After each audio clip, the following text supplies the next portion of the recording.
Eu vi muita gente falando do filme novo do Homem-Aranha, só que eu vi pouquíssima gente ou quase ninguém falando das músicas que tem nele, que às vezes você nem percebeu. Eu sou o Rafael, esse é o Rolfs, esse é um canal de música, espero que gostem. Então vamos começar do começo.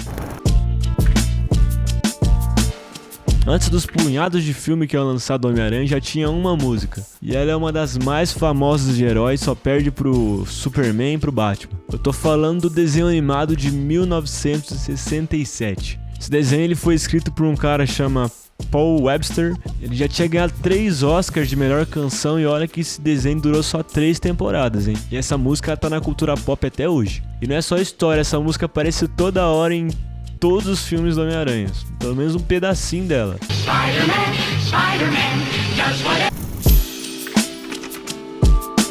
Bom, agora falando dos filmes, em 2002 teve o primeiro filme do Homem-Aranha do cinema, com o Tobey Maguire, dirigido pelo famoso Sam Raimi, que você já deve ter conhecido, né? Quem fez as músicas é o Danny Elfman, é o cara que também é conhecido pelas músicas que ele fez no Batman de 1989. Uma curiosidade é que para fazer essa trilha soar mais orgânica, ele usou muita percussão inspirada na música africana. Então quando você ouve aquele tema clássico, você percebe que tem aquele coral forte no meio, lá tem uma pegada meio tribal.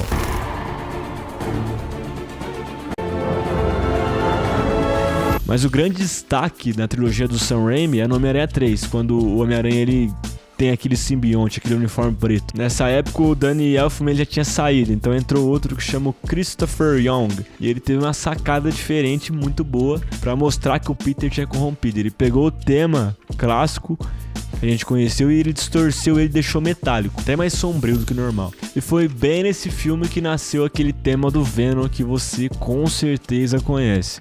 Pelo menos algum TikTok você já viu isso. Também é bom lembrar que toda a trilogia do Sam Raimi, quando aparecia um vilão, a música principal, o tema, era transformada num tema do vilão. Claro, a melodia base era bem parecida, mas mudava o arranjo e o peso e ficava mais tensão, ele colocava aqueles acordes de tensão.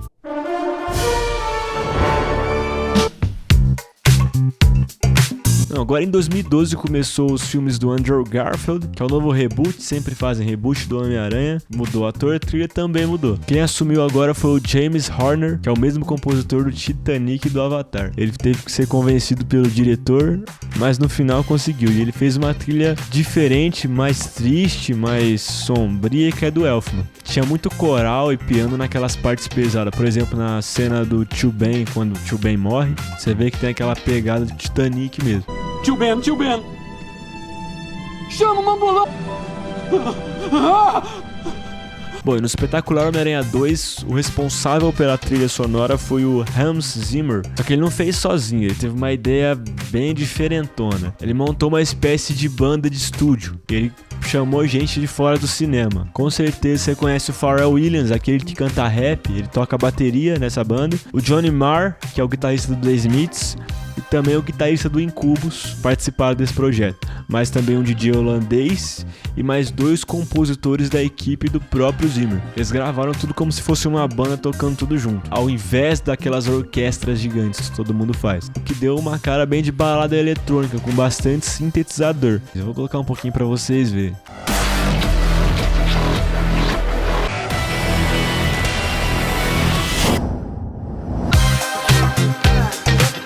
Bom, quando o Homem-Aranha voltou pra Marvel, aí quem assumiu o papel do Peter Parker foi o Tom Holland. Quem entrou no papel de compositor foi o Michael Giacchino, tá aí até hoje. O ganhador do Oscar, o mesmo do Doutor Estranho. E ele deu um toque no De Volta ao Lar, que ao invés de usar a abertura padrão da Marvel, ele colocou aquele tema de desenho do clássico, de 67. Ele colocou bem na entrada do filme, naquela parte que aparece Marvel lá. Uma forma de dizer que o Homem-Aranha raiz tá aí, né? E não é o Homem-Aranha raiz, né? Todo mundo sabe. E o Giacchino ele repetiu essa receita nos filmes posteriores. O melhor momento dele é no De Volta Pra Casa, que é aquele filme do Aranhaverso, que é quando tem muito vilão, ele trouxe de volta um pedacinho de cada trilha sonora. Por exemplo, do Dr. Octopus, ele colocou a trilha do Dr. Octopus, daquele do Elfman. A parte do eletrônico do espetacular Homem-Aranha lá, ele colocou também, pra uma forma de homenagear a história musical dos Homem-Aranha, dos filmes do Homem-Aranha. enquanto isso rolava, em paralelo tinham 2 filmão sendo feitos, aqueles filmes da Sony, com o Miles Morales sendo o protagonista. A trilha sonora desses filmes é do Daniel Pemberton e ela é mais diferente ainda do que a gente viu, porque ele misturou orquestra com hip hop, também aqueles scratch de vinil, de disco, punk rock também, ópera. Aí dependendo de qual universo que tava, ele mudava. Por exemplo, o Homem-Aranha punk rock, ele colocava o Homem-Aranha a música punk rock. Really strong characters, all have very distinct personalities, and it's trying to capture that in the sounds. Gwen's got this kind of floaty, sort of balletic synth thing, because Jessica Drew's got this kind of like primal scream, which this is an exclusive. 29.9's got this really cool theme that's like very abrasive, muscular techno, electronic sort of sounds. Vulture's got this operatic vocal. Punk's got, guess what, some punk guitar.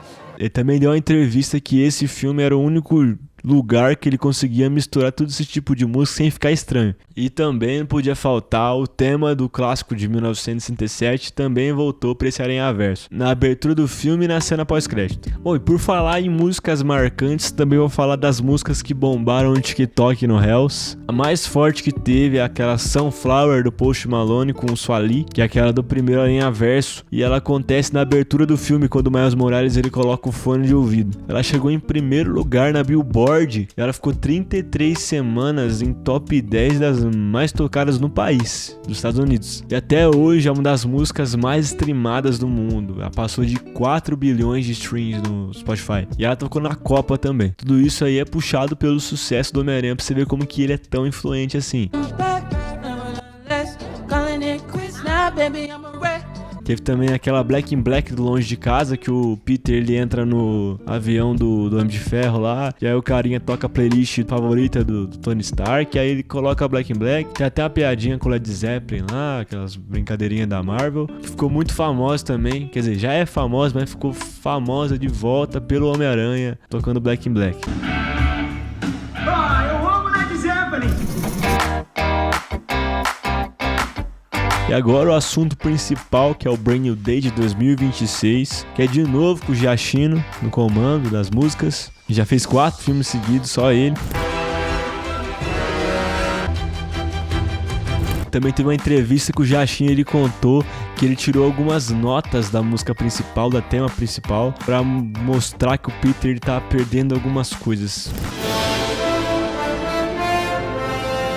And what I did with the old thing was I was like, well, what if I start pulling out pieces so that it's no longer, say, bum bum bum bum bum bum, and it's just bum bum bum bum.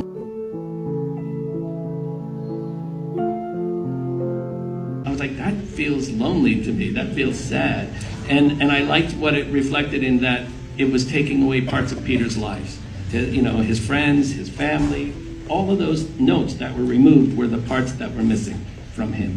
Só que instrumental também não é só as músicas que tinham no filme, né? Tem 10 músicas licenciadas que eu vou falar pra vocês e vocês vão dar uma olhada também, um pedacinho de cada. Eu não vou falar como acontece, mas eu vou dar um contexto, sem spoiler.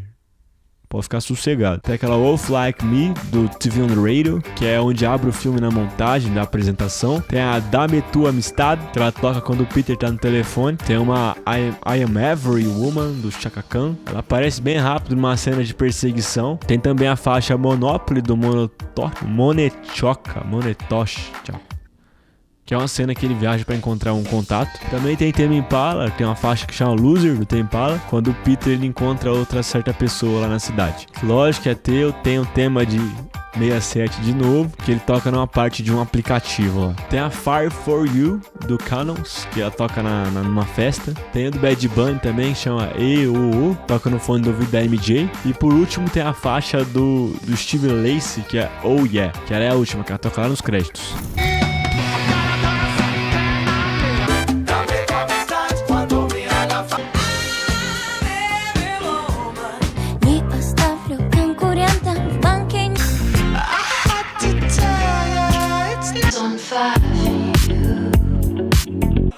Escuchando el número 1 en venta, por eso